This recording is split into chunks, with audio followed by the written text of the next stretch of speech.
Hello दोस्तों, हमारे channel study रूप में आप सभी का बहुत बहुत स्वागत है।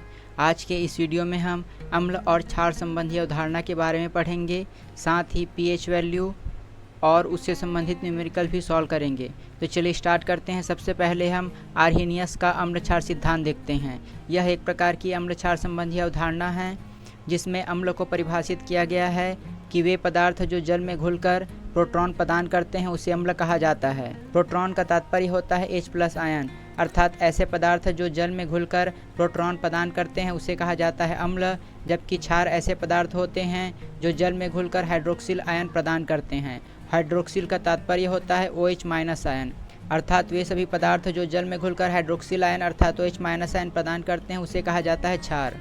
उदाहरण के रूप में हम देख सकते हैं कि जो हाइड्रोक्लोरिक होती है वह एक प्रकार की अम्ल होती है क्योंकि यह जल में घुलकर H+ आयन प्रदान करती है। हम देख सकते हैं जो HCl होती है, अगर उसके हम जलीय विलयन को लेते हैं तो यह आपस में विभक्त हो जाती है और हमें प्रदान करती है H+ + Cl-। इस प्रकार यह जो है प्रोटॉन प्रदान करती है, इस कारण इसे अम्ल कहा जाता है। जबकि जो सोडियम हाइड्रोक्साइड होती है वह एक प्रकार की क्षार होती है और यह जल में घुलकर हाइड्रोक्सिल आयन देता है। NaOH का अगर हम जलीय विलयन लेते हैं तो जलीय विलयन लेने के पश्चात यह जो OH है वह अलग हो जाती है और सोडियम अलग हो जाती है। इस प्रकार जो सोडियम हाइड्रोक्साइड होती है वह हाइड्रोक्सिल आयन प्रदान करती है, अर्थात यह एक प्रकार की क्षार है। यह सिद्धांत जो है वह केवल जलीय विलयन की व्याख्या करता है, तो इस बिंदु को हमें याद रखना है कि आर्हेनियस का अम्ल क्षार सिद्धांत जलीय विलयन की व्याख्या करता है। इसके बाद हम अगला अवधारणा देखते हैं, ब्रास्टेड-लारी अम्ल क्षार संबंधी अवधारणा। इस अवधारणा का प्रतिपादन सन 1923 में ब्रास्टेड और लारी नामक वैज्ञानिक के द्वारा की गई थी। इस सिद्धांत के अनुसार अम्ल क्या होते हैं, तो वे पदार्थ जो दूसरे पदार्थ को प्रोटॉन प्रदान करने की क्षमता रखते हैं उसे अम्ल कहा जाता है, अर्थात जो अम्ल होती है वह प्रोटॉन दाता होती है। प्रोटॉन का तात्पर्य होता है H+ आयन, अर्थात वे सभी पदार्थ जिसे किसी दूसरे पदार्थ में मिलाने पर वह अगर प्रोटॉन प्रदान करती है अर्थात H+ आयन प्रदान करती है तो उसे कहा जाता है अम्ल। इसके उदाहरण आप देख सकते हैं, सल्फ्यूरिक अम्ल, नाइट्रिक अम्ल, हाइड्रोक्लोरिक अम्ल, ये सभी प्रोटॉन प्रदान करते हैं, प्रोटॉन प्रदान करने की क्षमता रखते हैं, इस कारण ये अम्ल के अंतर्गत आते हैं। जबकि जो क्षार होते हैं वे ऐसे पदार्थ होते हैं जो प्रोटॉन ग्रहण करने की क्षमता रखते हैं, अर्थात जो क्षार होते हैं वह प्रोटॉन ग्राही होते हैं। प्रोटॉन ग्राही मतलब H+ आयन को ग्रहण करने की क्षमता हो तो उसे क्षार कहा जाएगा। इसका उदाहरण आप देख सकते हैं OH- आयन, और दूसरा उदाहरण दिया गया है CH3COO- आयन। अगर हम यहाँ पर OH- आयन प्रोटॉन ग्रहण कर लेता है तो इससे जल का निर्माण होता है, अर्थात H2O का निर्माण होता है। वैसे ही अगर CH3COO- आयन अगर हाइड्रोजन आयन से क्रिया करती है अर्थात हाइड्रोजन आयन को ग्रहण करती है तो वह CH3COOH का निर्माण करती है। इस प्रकार CH3COO- एक प्रकार का क्षार है और OH- आयन भी एक प्रकार का क्षार है क्योंकि यह प्रोटॉन ग्रहण करने की क्षमता रखती है। इसके बाद जो अगला सिद्धांत है उसे कहा जाता है लुईस अम्ल क्षार संबंधी सिद्धांत। इस सिद्धांत का प्रतिपादन सन 1923 में लुईस के द्वारा किया गया था। इस सिद्धांत के अनुसार जो अम्ल होते हैं वे ऐसे पदार्थ होते हैं जो इलेक्ट्रॉन का एक एकांकी युग्म ग्रहण करने की प्रवृत्ति रखते हैं। इसका उदाहरण आप देख सकते हैं AlCl3 या FeCl3। ये दोनों लुईस अम्ल के अंतर्गत आते हैं क्योंकि यह इलेक्ट्रॉन का एक एकांकी युग्म ग्रहण करने की क्षमता रखते हैं। जबकि लुईस क्षार ऐसे पदार्थ होते हैं जिनमें इलेक्ट्रॉन का एक एकांकी युग्म प्रदान करने की प्रवृत्ति होती है। अगर इलेक्ट्रॉन ग्रहण करेगा तो वह अम्ल होगा, जबकि अगर इलेक्ट्रॉन प्रदान करने की प्रवृत्ति होगी तो वह क्षार होगी। परीक्षा की दृष्टि से हमें इन सभी परिभाषा को याद रखना है। इसका उदाहरण आप देख सकते हैं NH3 जब BF3 से क्रिया करती है तो जो NH3 होती है वह इलेक्ट्रॉन का त्याग करती है, जबकि जो BF3 होती है वह इलेक्ट्रॉन को ग्रहण करती है। तो जो इलेक्ट्रॉन को त्याग करती है अर्थात इलेक्ट्रॉन प्रदान करने की क्षमता होती है तो उसे क्षार कहा जाता है, अर्थात यहाँ पर NH3 अमोनिया जो है वह क्षार है, जबकि BF3 जो कि इलेक्ट्रॉन को ग्रहण करती है, इस कारण यह अम्ल है। अगला हम पढ़ते हैं pH मान के बारे में। pH मान का तात्पर्य होता है किसी विलयन की अम्लीयता, क्षारकता या उसकी उदासीनता को ज्ञात करने के लिए जिस पैमाना का उपयोग किया जाता है उस पैमाने को कहा जाता है pH स्केल। इस स्केल को सबसे पहले 1909 में सोरेनसन नामक वैज्ञानिक के द्वारा विकसित की गई थी। इसके अनुसार जो विलयन के हाइड्रोजन आयन होते हैं उसकी सांद्रता में व्यक्त करने के लिए एक प्रकार के स्केल को विकसित किया गया और इस स्केल को कहा जाता है pH स्केल। इस स्केल के माध्यम से किसी विलयन की अम्लीयता या क्षारकता का माप होता है। अगर किसी विलयन के pH मान 7 से कम है तो वह अम्लीय विलयन होगा, अगर pH मान 7 है तो वह उदासीन विलयन होगा और अगर pH मान 7 से अधिक है तो वह एक प्रकार का क्षारीय विलयन होगा। यहाँ पर आप देख सकते हैं, यदि किसी विलयन के pH मान अगर 1 से 7 के मध्य में है तो वह होगा अम्लीय विलयन, अगर 7 है तो वह होगा उदासीय विलयन, और अगर 7 से 14 के मध्य में है तो वह एक प्रकार का क्षारीय विलयन होगा। जैसे जैसे किसी विलयन में OH- आयन की सांद्रता में वृद्धि होती है, वैसे वैसे क्षार की शक्ति में भी वृद्धि होती है। अगला हम पढ़ते हैं कि विभिन्न पदार्थों में pH मान कितना होता है। परीक्षा की दृष्टि से यह भी महत्वपूर्ण हो सकता है। यहाँ पर जो नींबू होती है वह एक प्रकार की अम्लीय विलयन होती है, अर्थात इसका जो pH मान होता है वह 7 से कम होता है। इसका रेंज आप देख सकते हैं 2.2 से 2.4 के मध्य में होती है। जबकि जो शराब होती है वह भी एक प्रकार का अम्लीय विलयन होता है, इसका pH मान 2.4 से 3.4 के मध्य में होती है। जबकि जो मूत्र होती है उसकी मात्रा 5.5 से 7.5 के मध्य में होती है। जबकि जो मनुष्य का लार होता है उसका pH मान 6.5 से 7.5 के मध्य में होता है। वहीं जो रक्त होता है वह एक प्रकार का क्षारीय विलयन होता है और इसका pH मान 7.3 से 7.5 के मध्य में होता है। यहाँ पर आप अगर रक्त का pH मान परीक्षा में पूछा जाए तो आप लिख सकते हैं कि इसका pH मान 7.4 होगा। वैसे ही दूध एक प्रकार का अम्लीय विलयन होता है जिसका pH मान 6.4 होता है, क्योंकि इसका pH मान 7 से कम है, इस कारण यह अम्लीय होगा। जबकि जिसका pH मान 7 से अधिक है वह एक प्रकार का क्षारीय विलयन होगा। जो अम्लीय वर्षा होती है उसका pH मान भी 7 से कम होता है, अर्थात वह एक प्रकार का अम्लीय विलयन होता है। इसे हमें याद रखना है कि जो वर्षा होती है अगर उसका pH मान 5.6 से कम है तो वह अम्लीय वर्षा के अंतर्गत आएगा। मनुष्य में जो दंत क्षय होती है वह भी अम्लीयता के कारण होती है, अर्थात जब हम भोजन करते हैं तो जो भोजन के छोटे छोटे कण होते हैं वह हमारे दांत में चिपक जाते हैं और वह उसे अम्लीय बना देते हैं, और इसी अम्लीयता के कारण जो दंत क्षय होता है वह उत्पन्न होता है। अगला हम पढ़ते हैं अम्लीयता और क्षारीयता को जाँच करने की विधि। अम्लीयता और क्षारीयता को विभिन्न विधि के माध्यम से जाँच की जा सकती है। सबसे प्रचलित विधि होती है लिटमस पेपर।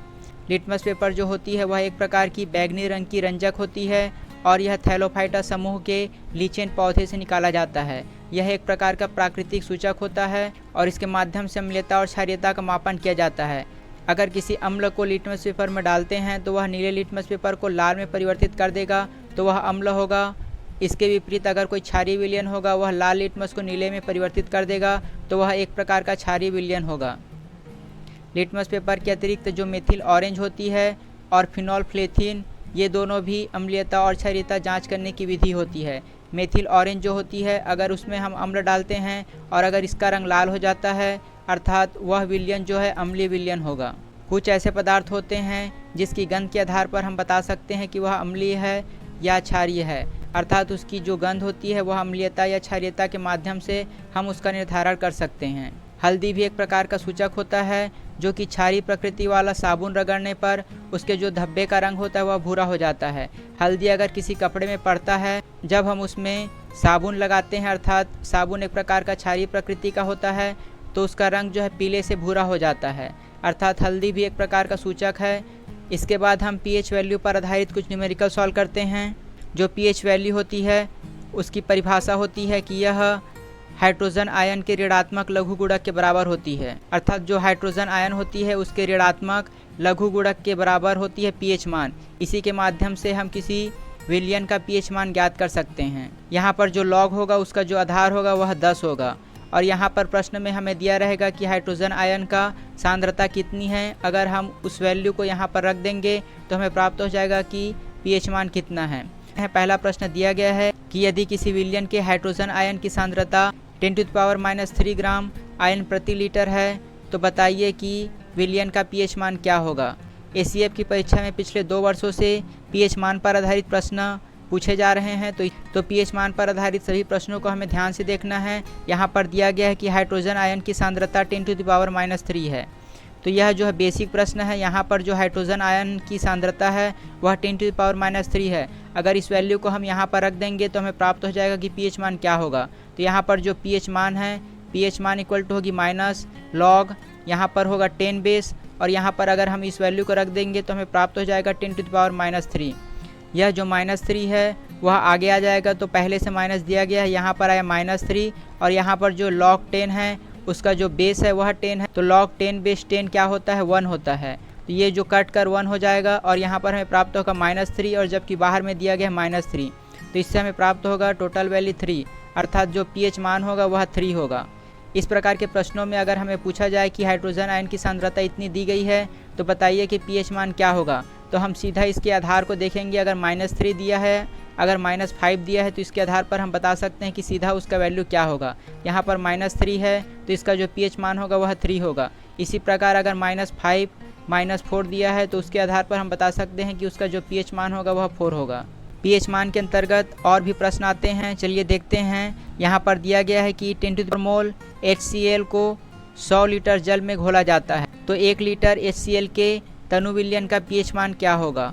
यहाँ पर हमें pH मान ज्ञात करने के लिए कहा जा रहा है। यहाँ पर 100 लीटर HCl है, उसका जो हाइड्रोजन आयन की सांद्रता है वह दी गई है 10⁻³ तो इसे हमें याद रखना है कि जब भी हम pH मान ज्ञात करते हैं तो जो हाइड्रोजन आयन की सांद्रता होगी वह हमेशा 1 लीटर के लिए होगी, अर्थात 1 मोल के लिए हम हमेशा pH मान ज्ञात करते हैं। तो यहाँ पर 100 लीटर दी गई है, उसके लिए जो हाइड्रोजन आयन की सांद्रता है वह 10⁻³ है। तो यहाँ पर अगर हम 1 लीटर के निकालेंगे तो जो 10⁻³ है उसके नीचे में आ जाएगा 100। तो इस 100 को अगर हम ऊपर ले जाएंगे तो हमें प्राप्त होगा 10⁻⁵, अर्थात जो हाइड्रोजन आयन की सांद्रता है वह हमें प्राप्त हुई 1 लीटर के लिए 10⁻⁵। और अगर हम इसी हाइड्रोजन आयन की सांद्रता को फार्मूले में रख देंगे तो हमें प्राप्त हो जाएगा pH का मान जो कि 5 होगा। इसके बाद हम अगला प्रश्न देखते हैं। अगला प्रश्न दिया गया है कि 0.001 मोल NaOH विलयन का pH मान ज्ञात कीजिए। यहाँ पर हाइड्रोजन आयन की सांद्रता नहीं दी गई है, यहाँ पर हाइड्रोक्साइड आयन की सांद्रता दी गई है। यहाँ पर हमें पूछा गया है कि pH मान ज्ञात कीजिए, तो जो pH मान का फार्मूला होगा वह होगा pH = log OH - N। इस प्रश्न में हमें हाइड्रोजन आयन की सांद्रता के स्थान पर दी गई है हाइड्रोक्सिल आयन की सांद्रता, अर्थात OH - आयन की सांद्रता यहाँ पर दी गई है 0.0001, अर्थात इसे हम लिख लेते हैं। यहाँ पर दशमलव के बाद 4 अंक है तो हम इसे लिख सकते हैं 10⁻⁴। अगर हम इस दशमलव को हटाएंगे तो हमें नीचे में प्राप्त होगा 10,000। 10,000 को हम लिख सकते हैं 10⁻⁴। तो हमें प्राप्त हुई OH - आयन की सांद्रता जो कि 10⁻⁴ है। तो जो pH मान होती है उसे हम हाइड्रोक्सिल आयन के रूप में लिख सकते हैं। इसका जो फार्मूला होगा वह होगा -log 10 बेस पर जो हाइड्रोक्सिल आयन है उसे हम लिख देंगे। यहाँ पर हम हाइड्रोक्सिल आयन का मान रखेंगे तो हमें प्राप्त होगा pH मान जो कि हाइड्रोक्सिल आयन के रूप में प्राप्त होगा। तो हम फार्मूला में जब वैल्यू पुट करेंगे तो हमें प्राप्त होगा -log 10 बेस पर 10⁻⁴।